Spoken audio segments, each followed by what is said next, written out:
Hey everybody, welcome back to episode 21 of the Sandler Files. Today, me and my co-host Jeremy reviewed Hotel Transylvania 4, Home Team, and the Bulletproof films. Enjoy. Oh, you got it? Okay, sure. Was Uncle Vanny Vanilla Ice this whole time?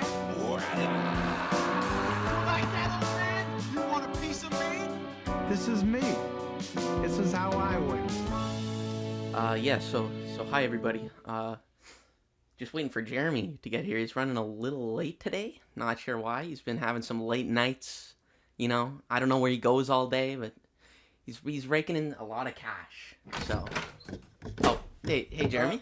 Hey, are you already recording? Yeah, we always record right on the dot at 3:30 a.m. Yeah, sorry, I just caught up with some stuff, paperwork and just stuff that I was doing, so whatever. Yeah, I understand. Let's get into this. Let's get into this. What is that? What is that sound coming from you? That's my insulin pump, Max, and it's actually really offensive that you would ask that question. I apologize. Has it always talked like that? It's a new software update. Okay. A new firmware update. Oh, that's cool. Yeah, they added Siri integration, so Okay. watch this. Hey Siri, give me insulin. That's it, dude. That's the sound. It's the insulin sound. Technology's amazing. What movies did we watch this week? Okay, we watched a lot over the break. Oh my God, we're back. Yeah, it's Ladies been a while. and gentlemen, I just want to say something back. real quick. Yeah. In the last episode, we said that if 3 people added us on Twitter and said exactly watch monkey movie and then a period all in lowercase, 3 different people, if they tweeted that at us, we would watch all of the Planet of the Apes movies. Unfortunately, that didn't happen. We only got 1 tweet, which was from Jeremy. I really wanted to make this happen. Only one. I should have made that From Twitter you. bot I built. I should have had that. Oh yeah. Send that That over and would have over. been genius. Yeah. Unfortunately, I will never watch those. Now Max can never watch them for the rest of his life. Yeah. But we did. It's been a busy break Yeah. in terms of Sandler related content. I think we'll probably put in an intro off the top that says what we watched. But it was Hotel Transylvania 4, Home Team, and Bulletproof 1 and 2. Yeah.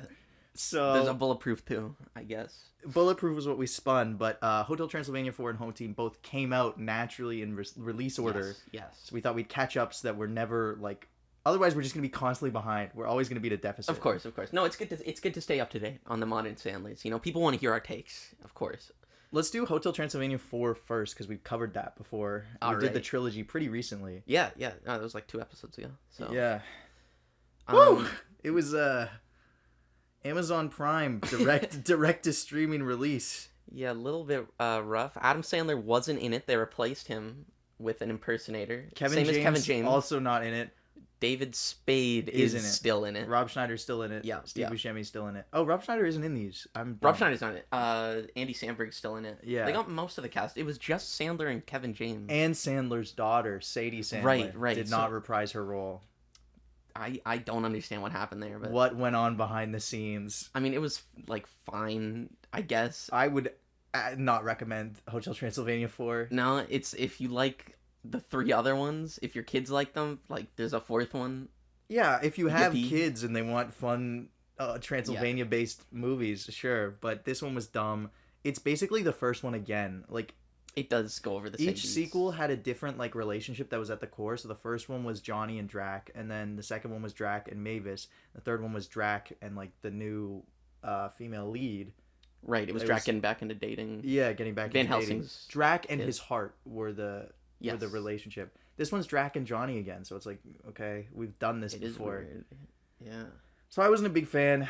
I thought it retread familiar ground, and would not recommend. They probably shouldn't have done a 4th one. Maybe Sandler knew that, you know. Yeah, he could tell when We didn't know the his series reasoning. was losing its juices. Yeah, not a lot to say about that one. We except just didn't enjoy Ninja it. Tyler Blevins is in it. I forgot Ninja's we in it. didn't know he's in it. He was in the credits. He plays Party Monster, so really cool if you know who that is. He's a gamer, He's a professional gamer and that plays Fortnite. He's in Hotel Transylvania, so that's dope. Yeah. I have some trivia about Hotel Transylvania Yes. 4 just before we wrap this up. We're moving quick because this is not that important. Steve Carell was considered to replace Adam Sandler, Ah. and they couldn't get him. In addition, Jim Carrey was considered to replace Kevin James. They're really shooting high for Yeah, these can Adam you imagine Sandler replacements. The upgrade going from Adam Sandler and Kevin James to Steve Carell and Jim Carrey. I feel like Steve Carell would just be doing Gru though. Like it wouldn't be very interesting. Probably, yeah. I can picture him doing like the Transylvania voice though. Yeah, I think it would have been cool. I figure that's why. But Jim Carrey would never in a million years, I don't think. The final interesting piece of trivia: Steve Buscemi, who voices Wayne the werewolf, gets turned into a human. When his wolf pups are looking for their dad, he says his name is actually Walter. This is a possible nod to Hubie Halloween, an Adam Sandler Netflix movie in which Steve Buscemi plays a man who thinks he's a werewolf and is named Walter. That's oh my god. Isn't okay, that so good the trivia? Sandler versus Real. Sandler vs. Real and Hotel Transylvania is part of We it. talked about that in the Hubie Halloween episode. How he's wearing the same clothes as the werewolf. Are you telling me we called this 2 years ago? Well, somebody on IMDb called it 2 years ago, and we we just read said it off. Okay. Um, I like to believe it's the same person that wrote that Yeah. trivia has been monitoring the Steve Buscemi werewolf lore. for sure. That's all we have to say. Okay, about that's Hotel good. Onto home Transylvania team. Onto home team. Kevin James Kevin James. playing Sean Payton, a disgraced NFL coach. Okay, let's go. This is a. Let's start off with the real story of what happened with Sean Payton. Okay, so Sean Payton was. This is based on a true story. Sean Payton was an NFL coach whose team had a bounty system when they played games where they would be paid more if they injured other teams' players, like Karate Kid, like the end of Karate Kid, right. but in real life. It was And- like a sick game. Yeah, and he got found out for like God. being aware of this and maybe instigating it. Who knows? Apparently, what they said was they found out that he was actively hiding it from the NFL. Okay, so he's covering it up. He was covering it. Yeah. So he got suspended from the NFL for a year. Only a year because, Because he's rich. yeah, something like that shouldn't get someone permanently fired, but whatever. Yeah. So he ended up coaching his son's football team or something in the year that he was off the NFL. Yeah. And maybe rediscovering his passion for football, but he was only off a year, so I don't think that... Not really. Then he just went back, and it's not like he learned his lesson, I imagine, or anything. No, because this Kevin James movie tells that story, and it's supposed to be like this inspiring true story of like... Yeah. It feels a lot like it's supposed to be like Chef, the movie Chef. Yeah, where- or just like some inspiring movie where like some guy breaks his leg and then learns how to rehabilitate. Yeah, and it's about a workaholic dad who goes. He does not have a good relationship with his son in this movie. That's clear off the top. It's implied that he's barely ever met his son because he's off coaching football all year and can't be Right. bothered. And because he- as we know, the NFL is year round, right? and he builds up like this rapport with his son and helps his son and the dorky team that his son plays for get better at football and all this. And I guess it's supposed to be like a character redemption story, but the movie ends with him just like he's like, well, that was a good year that we had together, son. You could come visit me like He's maybe like once or twice a year you can come down he's like to New Orleans or whatever. yeah, 2 or 3 times a year I talk to your mom. You can come hang out for like a day. And his kid's like, I love you, Dad. Like they try to paint this guy as this very like optimistic figure, like this Yeah. good guy. And it seems even through the lens of this like feel good family movie, you're watching this the whole time. You're going, this dude sucks. Yeah, this guy, he's a terrible person and he never learns anything. No, because in the final football game of the movie, he like puts the kids in danger to win the game. Right. Like the bounty system. I was talking about it when we were watching it. I think Yeah. it would have been a smarter idea if Kevin James's character.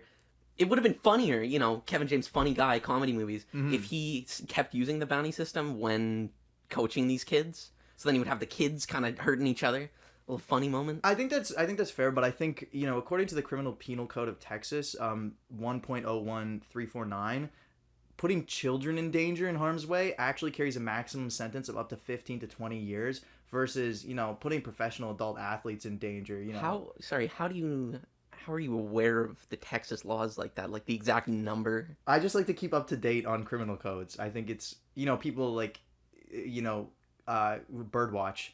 I criminal code log, if that makes sense. Damn for. Yeah. Well, yeah. Anyways, home Sure. team, solid. No, never mind.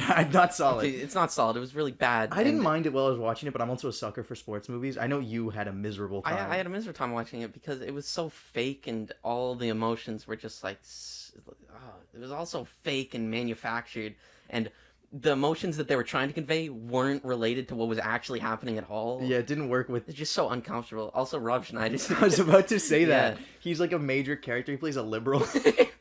he plays like his idea of someone who's left wing, I guess. He's It's- all into Eastern meditation. And Language. we'll leave it out. Anyways, It's not very funny. Also, Adam Sandler's wife is Rob Schneider's wife and Kevin Right. James's ex-wife. yeah. But Adam Sandler is in the movie. Oh, and one of Adam Sandler's kids is also in the movie. Like, it's a Adam happy Sandler's Madison. family always cameos. We've definitely talked about this before, Yeah. but Adam Sandler himself rarely cameos. 'Cause I imagine it would distract too much or something. There's probably some reason.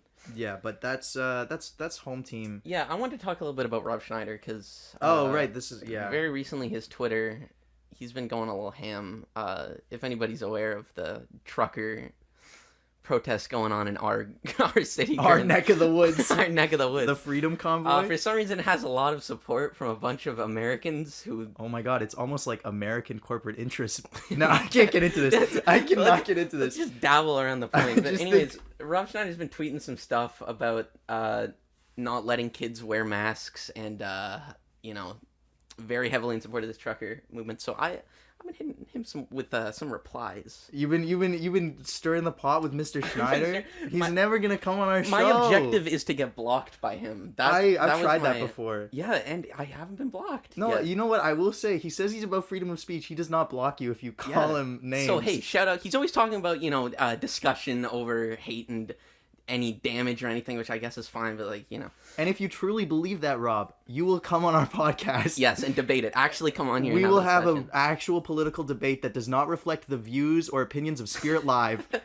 Yeah, of course. It's freedom of speech. Yeah, I would love that. Let's figure this out, Robert, Rob. if you're listening, come on by. Absolutely. Okay, so here's one of his tweets. Yeah. A society that uses children as shields is not a society worth saving. Hashtag unmask our kids. You know what's really funny? What's that? The truckers are bringing kids to the protest that the yeah, police they're can't like arrest chaining them. in lines so that cars By the can't way, go by. once again, our political opinions here do not reflect the opinions or values of Spirit Live or the university as an institution. Yeah, no, this is like us uploading to YouTube or something, Yeah. It's not on the provider. No, this is Like, that's not sarcasm, that's actually... yeah, this is us just So anyway, so he said that, and I respond, bruh, I'd use as many kid shields as I need to defend myself from your horrendous takes. you hit him with the bruh. Yeah, Okay, Okay. next one.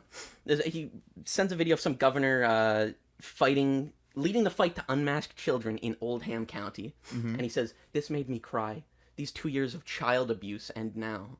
And I hit him with what makes me cry, Rob, is having to wake up every morning and remind myself you represent my species. Sorry, next one. We're just hitting these out. Okay, he says, when mainstream press is reporting without demeaning or denigrating, it says the tide is shifting. And he just sent a Newsweek article about the freedom trucker protests. Right. So I hit him with, I sometimes wish that the tide would shift so hard that an undercurrent pulls you far, far away from the entertainment industry. Dang. Sorry, gotta hit him with it. You hit him with the bangers. Let me get him with one more. How Okay. many times Oh, yeah. did you tweet at Rob Schneider? I were do you it a just lot. like one night you had enough? Yeah. So somebody responded to Rob Schneider and he said, I hope we all realize that Mr. Peterson is paying an extremely high personal price for confronting woke culture. Is this Mr. Peterson? Jordan Peterson? The He knows woke he needs left. to, but it's very hard. At Jordan Peterson, thank you. And Rob Schneider responds to this person and says, Mr. Peterson is a man of integrity in a world of sellouts who side with lunatics because they're cowards. So I hit Rob with hey, if either you or Jordan Peterson had as much as a tablespoon of integrity, you'd probably both finally shut the up. Yes, That's my final zinger. That's good. Love that guy. Love his opinions. Yeah, he's really frustrated, especially because he's commenting on our nation's politics and Americanizing them when we are a separate country Yes. and already define ourselves far too much by American political interests. Yeah, exactly. Anyways, we're gonna enter the Emergency Measures Act soon in this country, so that's fun. That's what's going on the day Hope we the next record podcast this. is during that. Yeah, there's a lot going. It's hard not to get influenced by politics in our Adam Sandler podcast, which know. is so ridiculous that this is the world we live in. Well, I mean, look at Rob Schneider. He's like the connection, you know. Yeah, He's if I usually talked the- about Lord of the Rings for 5 minutes, I would get into a whole nother stream. those. We're not getting awful into it. I Redditors. can't get into Anyway. it. I can't. But Okay, let's talk about Bulletproof. yeah, we got those 15 were minutes those were left. some bangers. No, we got 20 20? new time Oh, constraints. we got 40 minutes? We got 35. 15. Okay. If 15 is Hey, 30. 20. all right. There you go. All right. Okay, Bulletproof. Okay, so if you, I think I mentioned this last year when we finished off the podcast, but Bulletproof is like an action-y movie. It's a buddy cop movie. Yeah, which is This weird. when this started, when we got through the first like 20 to 30 minutes of this movie, I was convinced we had a hidden gem on our hands.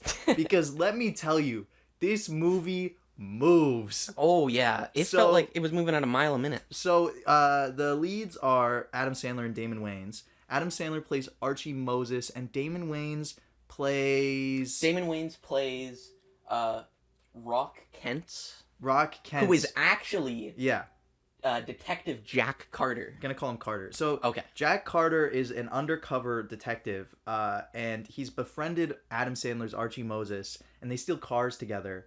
And then basically one night, Adam Sandler's like, "Hey, do you want to meet? Like, you've always said I have more money than you expect from just stealing cars. I'm doing a little drug money under the table. Do you want to meet my boss?" A little something with the guy from Elf. What? That's the guy. What? James Caan? Oh, I never put He's that the together. boss in Elf, right? He's Elf's dad. Elf's dad. That's it. He's Elf's Yeah. real dad. I never put that together. I just know him from No, The Godfather. That's what I knew him from. Okay, fair enough. Yeah, so he's like, "You want to make a little extra money?" And, you know, being a good undercover cop, Carter's like, I don't know, blah, blah, blah. Mhm. And then Adam's like, "Nah, come on, it'll be great." So then you find out at that point that he's an undercover cop. They go meet the guy. The guy's like, "I don't trust you," the elf guy. And he's like, "Check, I'm not wearing a wire." He's not wearing a wire. Then we're in like an automobile They go to like warehouse. a warehouse to do Where a they big stuff deal of drugs into cars I to think like it's heroin or something. yeah. And this is a sting operation where Carter is waiting for the big guy, James Caan, to come in so that they can arrest him. And one of the workers there is just starts being like, "I don't trust you. You look like, you look like a cop. You talk like a cop." Yeah. Adam Sandler's like, "This guy's not a cop. He's my buddy. We're boys. He could never be a I've cop." known him my whole life. Yeah. He lifts up Carter's shirt, and at this point, Carter is wearing a wire because he thought he was in the clear finally. And so everything starts freaking out. All the cops enter. Everyone's getting shot up. It's an going amazing crazy. action scene. Adam runs up some stairs, and Carter chases after him. Adam's like, I can't believe you did this to me. I thought we were friends." He, you know, they're chasing. Carter's got him at gunpoint. You're a cop. Adam holds like a dog up, and He holds a dog at gunpoint. yeah, he puts a gun to his head. He's like, "Don't take another step or I'll shoot this dog." Carter's like, "You Where does won't the do dog that. You come love from, dogs." by the way? That's the first appearance of the dog. It's just in the warehouse. Yeah, I guess so. Meanwhile, one of the cops has shot this crane operator in the warehouse, and the crane's going wild.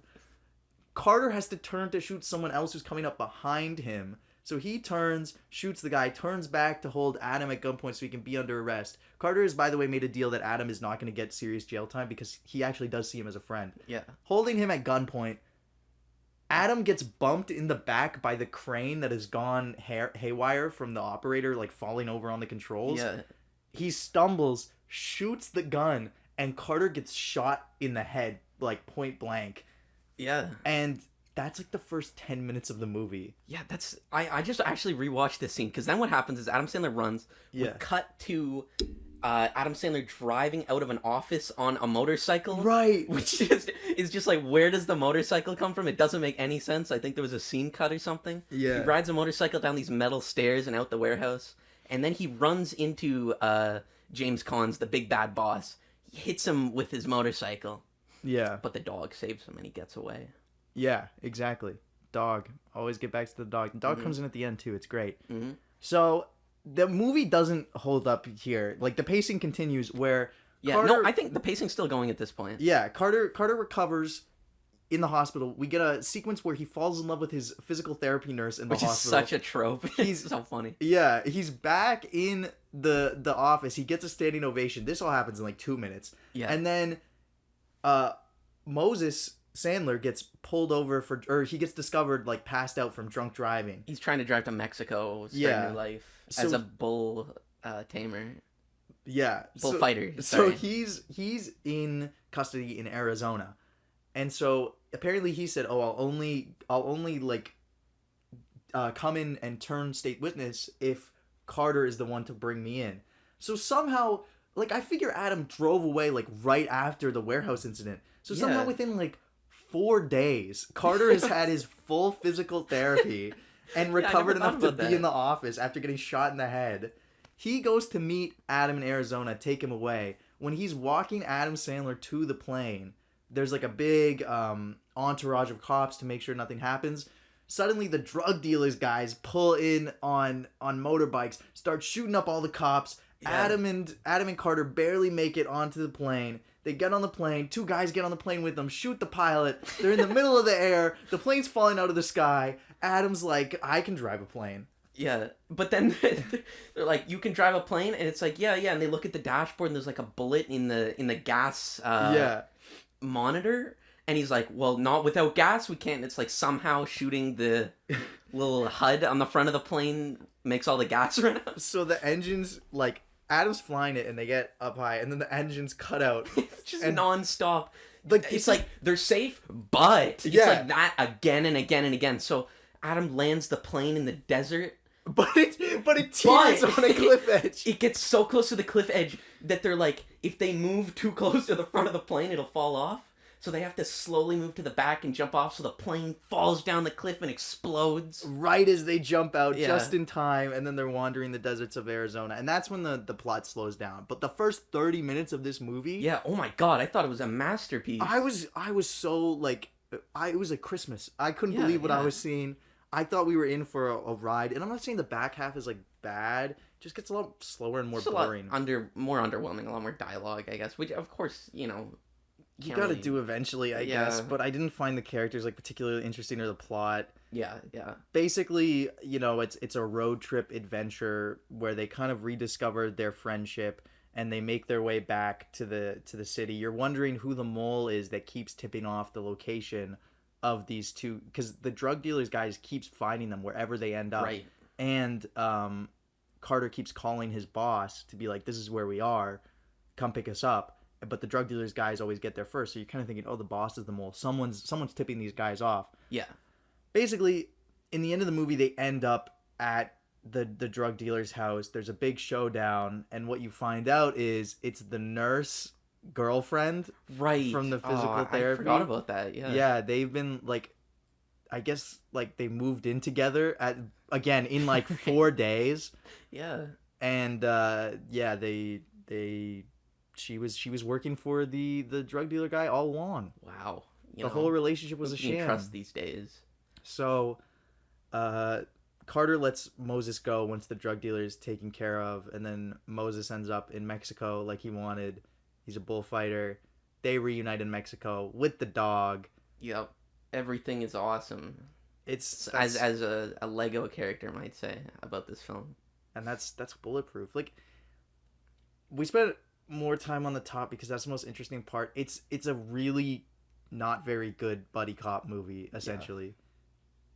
There's a lot of weird moments. There's one sequence where they're in a hotel room together that just gets downright bizarre. Yeah. Like, there's part of it is like Adam Sandler's handcuffed to a toilet and his face is like in the toilet, and it's, you know, they make sure to establish that there is excrement in the toilet. It's weird. I mean, a bunch of the humor doesn't hold up to. It's Yeah. like, even like pre-2000s comedy humor is just like, you know. I wouldn't say it's funny. I would say it's really interesting if you care about Adam Sandler's, like, career. Yeah.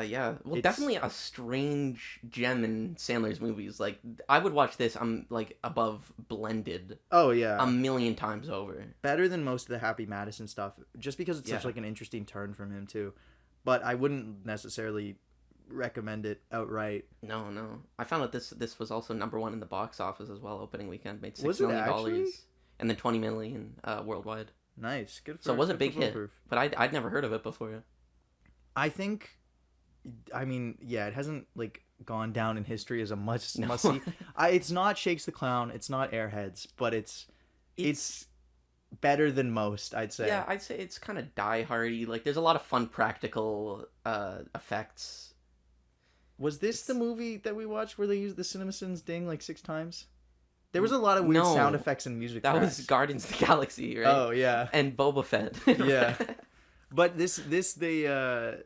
there was like they used the same temp music tracks like 8 times in the movie. Yeah. That got kind of frustrating. It was scored very strange. And I found like some of the aspects of policing were like a little unrealistic because like Carter as a character would just constantly break protocol in terms of like what you're supposed to do in a witness situation where you have a witness that isn't in like you are protective custody of a witness and there are potential threats coming at you. You're supposed to get to a safe house instead of doing what he was doing where it was constantly being on the move. I thought that was a little unrealistic and they could have done more research there personally. Anyways, Yeah. anyways, It was a good movie. so we finished this movie and we're like, cool, we're good to record. Yeah. And then I'm like looking into the movie and I see a poster for a Bulletproof 2. Oh. This movie does not star Adam Sandler. No, nor okay, Damon the original Wayans. movie came out in like 1996. Bulletproof Yeah. 2 came out in 2020. Yeah, this is a recent film. We No watched it returning today. actors. Oh. There is another Sandler connection beyond just the name of the movie, which is that one of the writers for this wrote Airhead. Right. Or Okay. Airheads. Okay. But it essentially has nothing to do with the original beyond this movie because it's new cast members playing the same characters. Its conceit is that these two guys are who the original movie was based on. And that original movie is in universe, a movie based on these characters. Yeah, like they have magazine covers where it's like meet the real life heroes behind Bulletproof. But like everything that so happened in strange. Bulletproof happened to them in real life. Yeah. And it's so like the whole plot of the movies, they have to go undercover again, and the undercover never makes sense to me because these two people, like, they use Archie Moses' real name, and it's like, well, if you Google Archie Moses, Like, there's a movie about the fact that this person is an undercover cop, and yeah, it's, again, this plot is about the fact that they're cops and nobody knows, right? yeah, It's so very important that the villains don't find out. This is a really bad buddy cop movie. Like, actually, as I like action movies, Yeah. so this was probably the worst movie we've ever watched on this show for me. Absolutely. I think this is the worst piece of garbage. Like, I not only is it filmed horribly, there's but it's so many not Dutch funny. angles. The entire thing is tilted. The entire movie. Yeah, it's also like male gaze the movie. Oh, the female characters are written like it's actually offensive. This is like a 14-year-old boy wrote this movie, like just got a hold of the Gross film. script This is a and just gross movie. inserted like as many naked women or women in compromising situations and women who inexplicably were attracted to the protagonist and would like create explicit situations at every opportunity. It was just so awful. I I think it's the like most evil film. It's evil.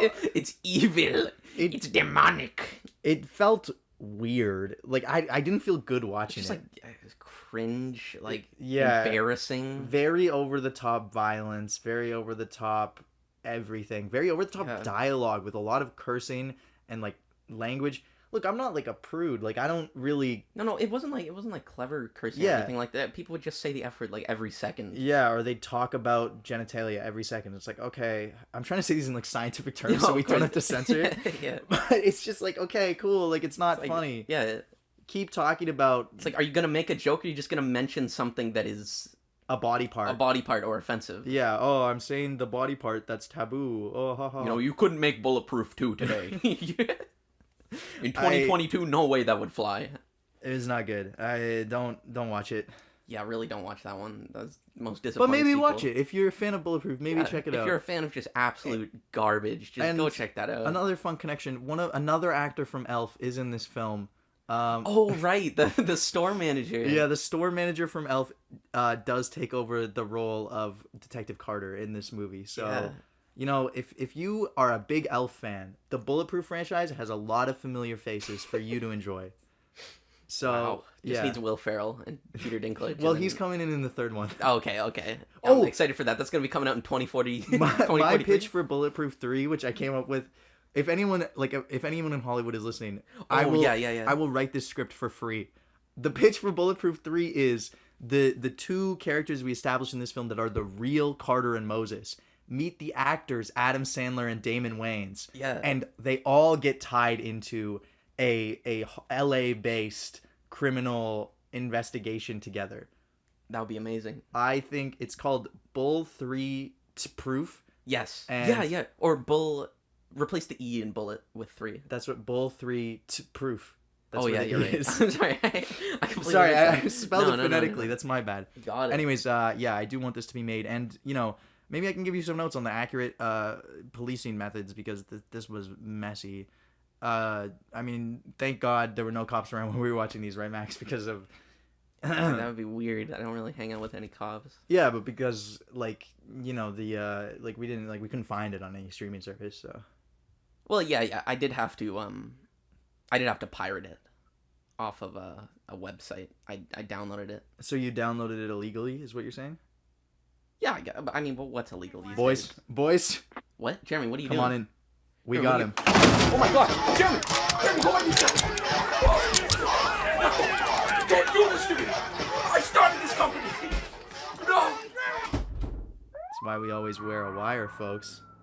Anyways, thank you so much for listening to the Sandler Files this week. I'm gonna spin the wheel alone because Max is in jail now, and we'll see what we're watching. I'm watching by myself next week. Next week's gonna be a one-man show. Oh, okay. Yeah, I'll be back next week for my one-man performance review of True Memoirs of an International Assassin, the Netflix original. Don't watch that! Starring Don't watch that movie! the ghost of Max is telling me not to watch it. No, it's bad! Starring It's Kevin bad. I've James. seen it. We'll see you guys next Oh, no, time. you're putting me in the cop car! Whoop whoop. Was that's our police siren? Okay, see you next week. Hey folks, Jeremy here. Just wanted to come in at the end and just talk about a really serious issue. In this week's episode, you might have noticed we did make light of very serious topics, including something that is very personal to us, internet piracy. And we just want to be clear that pirating media content is in no uncertain terms absolutely not a joke. It's despicable. It's despicable. Max is here, and he just wants you to know it's despicable. I'm back from prison just to say this. Yeah, this is part of his community service. It's probably one of the most harmful things you can do for your community is steal an 80-minute film from a large corporation that no one cares about. Please know that we do not condone pirating media content. Absolutely not. Do not share easily replicable. Do not share easily copyable digital files because Don't copy that floppy. It's morally bankrupt, and you are a bad person if you do it, and you will go straight to jail, just like my good friend Max Dreesen. I've learned my lesson. Anyways, thank you, and we just wanted to be clear that this is a serious topic, not to be made light of.